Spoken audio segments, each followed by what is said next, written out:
आज पवित्र श्रीराम नवमी महोत्सव आज भद्रक जिले में बहुत धूमधाम पालन कराउछि। एटी जिला प्रशासन तार समस्त प्रकार व्यवस्था करपरी भाव में सुरुखुर दर्शक मैंने आसी भक्त मैंने आसी से आडंबर भाव से एंजॉय करें। मु धन्यवाद देवी द्विवेदी फाउंडेशन ट्रस्ट को से मध्य समस्त कर्मकर्ता को नहीं किपरि भाव में भक्त मानकर सुरुखुरे से दर्शन करें। समस्त सुविधा असुविधा जो दायित्व नहीं से दायित्व नापी मो प्रशासन तरफ द्विवेदी फाउंडेशन ट्रस्ट को बहुत शुभेच्छा दूसरी अभिनंदन दूसरी भविष्य उज्जवल कामना करुच्ची प्रशासन तरफ धन्यवाद। निश्चिंत भाव में भाईचारार सहर भद्रक एटा केवल कहबारे नुहे आज आपण माने यार जड़ंत उदाहरण देखि पारुथिबे। आज एठी लक्ष लक्ष लोक गोटे जगह उपस्थित अछंती।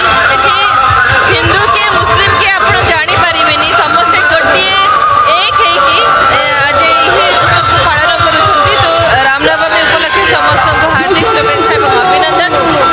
एठी आज बहुत खुशीर माहौल सृष्टि होइछि। बहुत दूरर मध्य लोक आज एठी उपस्थित अछंती एही पर्व को पालन करिया पई एवं आमे मध्य एठी सब वर्ष पर ए वर्ष उपस्थित अछु। ए जेति कि शोभा यात्रा आसुछि ताको वेलकम करिया पई एवं तांका पई पीवा पानी जूस एवं मिठार व्यवस्था मध्य हेछि एवं विभिन्न जगह रे मध्य बहुत स्टॉल गुडी को अछि जोठी लोक माने समस्त को पीवा पानी दउछथि खाइबा पई विभिन्न प्रकार सब व्यवस्था करा हेछि। तो समस्त खुशी सहित यही पर्व को पालन करुछथि एवं आज एठी माँ माने भी उपस्थित अछथि। आपण देखि पारुथिबे जे माँ माने भी आज यही पर्व रे शामिल हेछथि एवं सारा भद्रक रे गोटे सब माने सारा भद्रक गोटे रंग रे आज रंगीन हे जाइछि। समस्त बहुत खुशी अछथि।